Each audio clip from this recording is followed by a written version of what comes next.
Olá, gente, tudo bem? Vamos lá dar continuidade ao capítulo 10, mas antes disso, aquela velha checagem aí no ambiente, tá? Tá silencioso?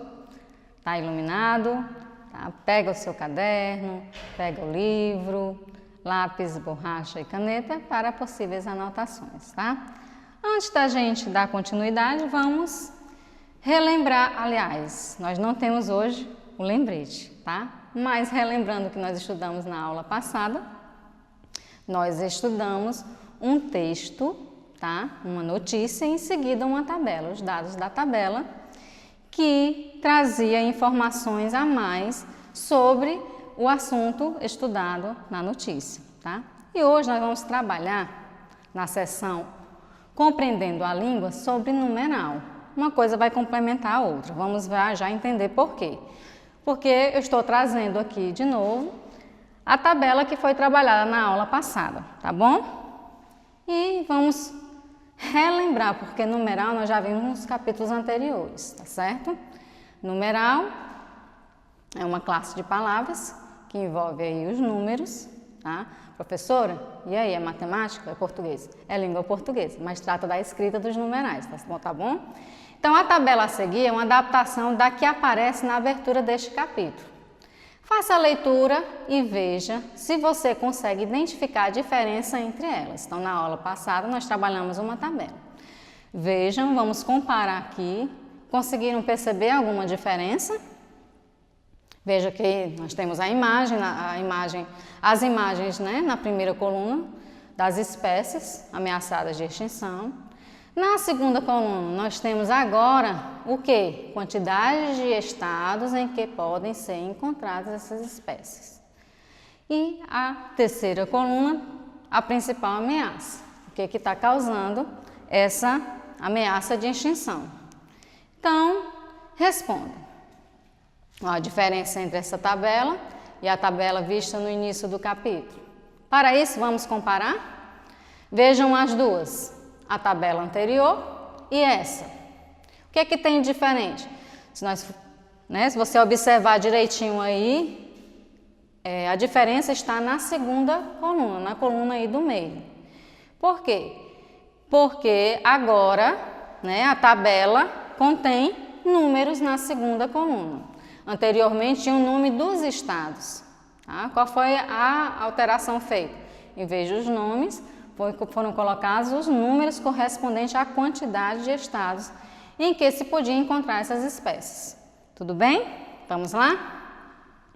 Releia o trecho do texto Floresta no Coração da Cidade. Lembra que eu encerrei a aula passada lendo esse texto e eu disse que a gente ia precisar?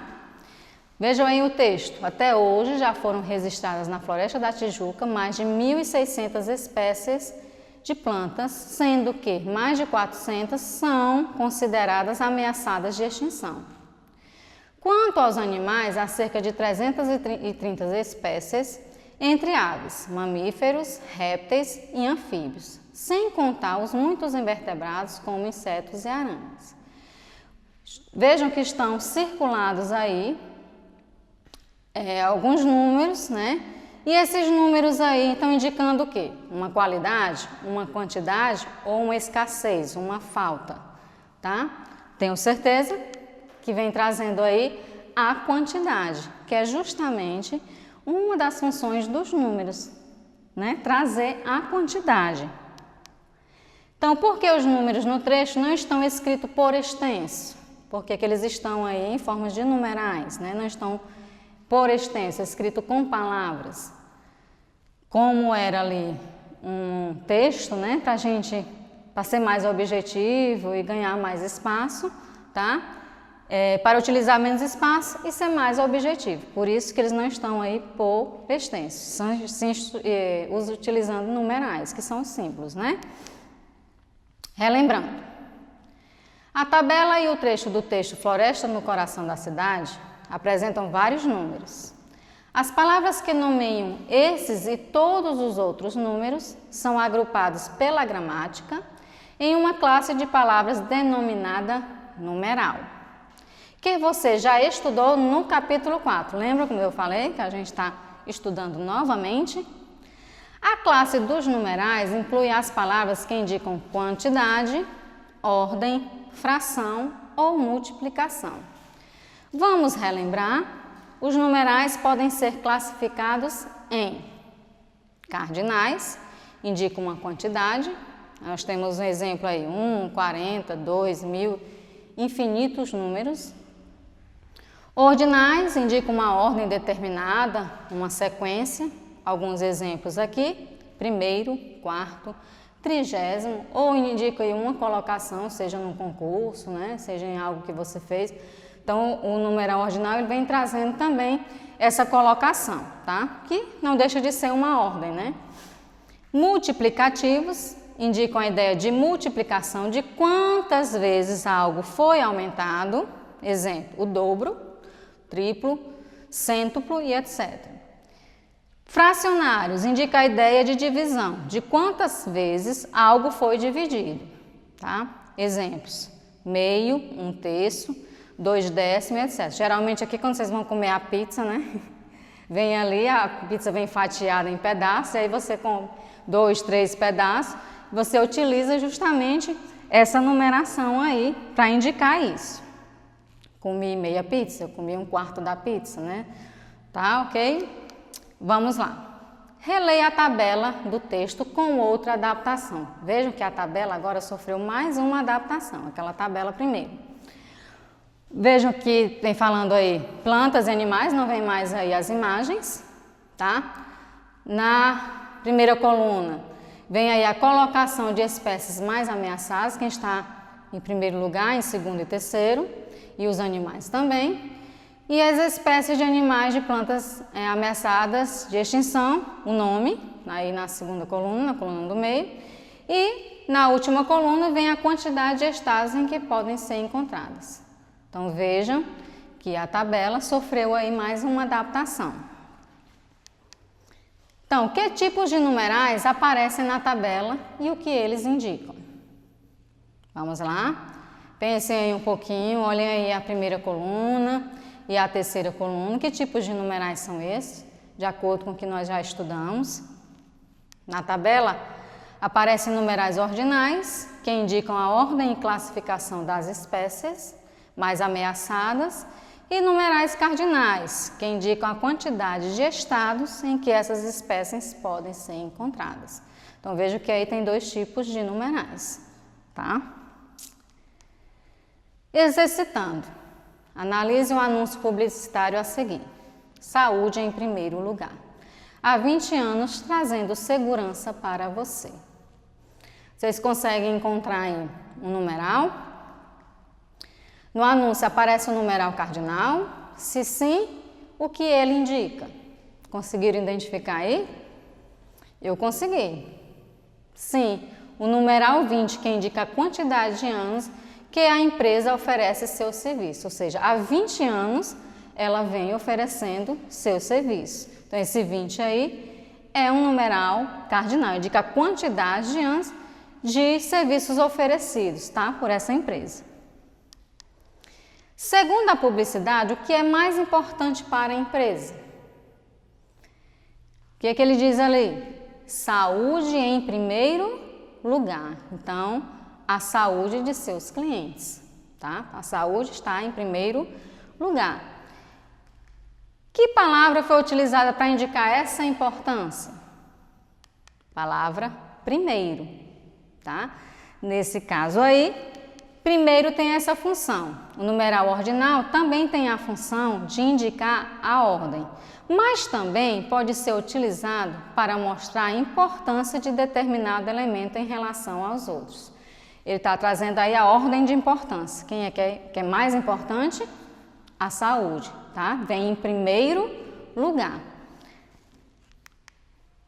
Então, agora nós vamos concluir o capítulo estudando sobre o emprego de onde e aonde. São duas palavrinhas também que a gente fica muito na dúvida.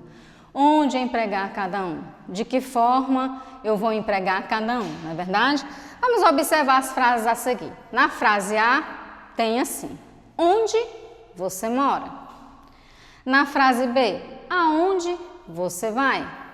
Na frase C, não sei aonde ir. Na frase D, não sei onde fica a loja. Ok? Agora eu pergunto a vocês, quais frases indicam um lugar fixo? Ou seja, algo que está ali parado, imóvel. Pensem bem, onde você mora, onde você vai, não sei aonde ir, não sei onde fica a loja. Tá? Quais dessas frases aí indicam um lugar fixo? Eu já sei. Nas frases A e D, onde você mora, né? Uma casa, um bairro, uma rua, esse local está fixo, está ali paradinho. Não sei onde fica a loja também é um local que está fixo, tá? Não indica movimento. Quando não indica movimento, indica local fixo, eu utilizo a palavra onde. Presta atenção, bem direitinho aí. E agora, quais frases indicam movimento de um lugar para outro? Nós já sabemos que é a frase B e C. Aonde você vai? Indica movimento, tá?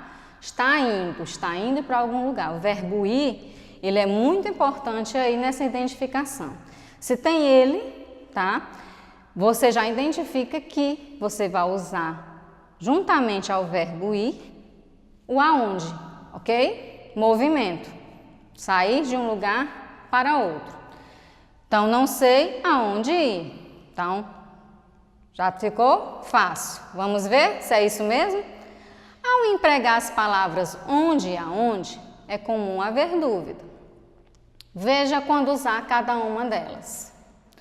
Onde indica um lugar fixo, que dá a ideia de permanência, vem acompanhado de verbos que indicam estado, como ficar, estar, permanecer. Olha aí uma dica, tá? A palavra onde fica aí pertinho dos verbos de estado, ficar, estar, permanecer. Exemplo, onde fica o escritório? Local fixo. Aonde dá a ideia de movimento, em direção a algum lugar. Geralmente, vem acompanhado de verbos que indicam deslocamentos, como o verbo ir, que eu já citei, o verbo chegar e o verbo dirigir-se. Então, são verbos que indicam aí ações de movimento, de se movimentar de um local para outro. Exemplo, aonde você vai hoje? Vamos lá exercitar. Complete as sentenças com onde e aonde.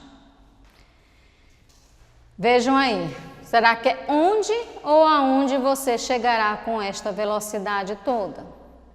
Onde ou aonde você está neste exato momento?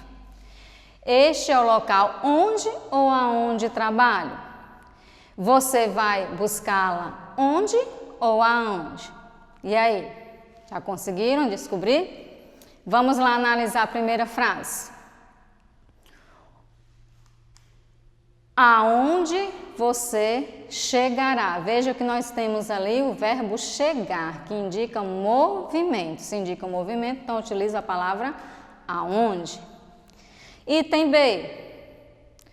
Onde você está? Veja que tem um verbo aí que indica estado. Tá? Nesse caso aí, local fixo. Onde?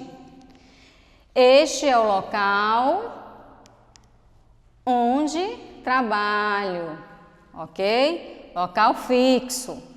Você vai buscá-la, vai, verbo ir, aonde?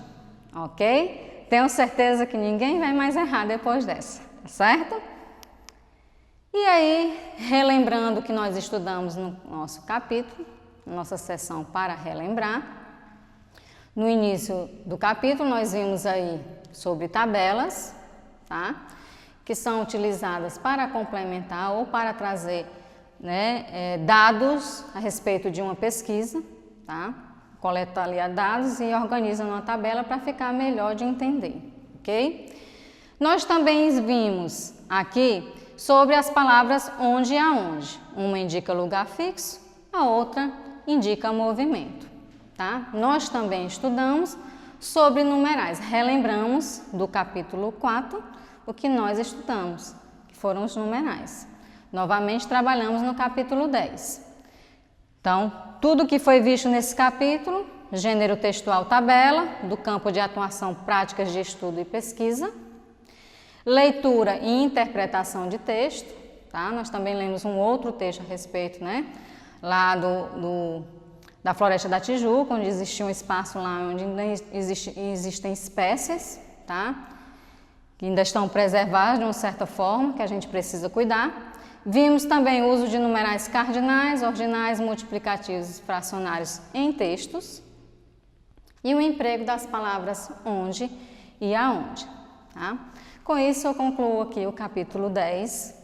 Obrigada pela atenção, tenho certeza que todos estão muito bem e até a próxima, tá? Obrigada!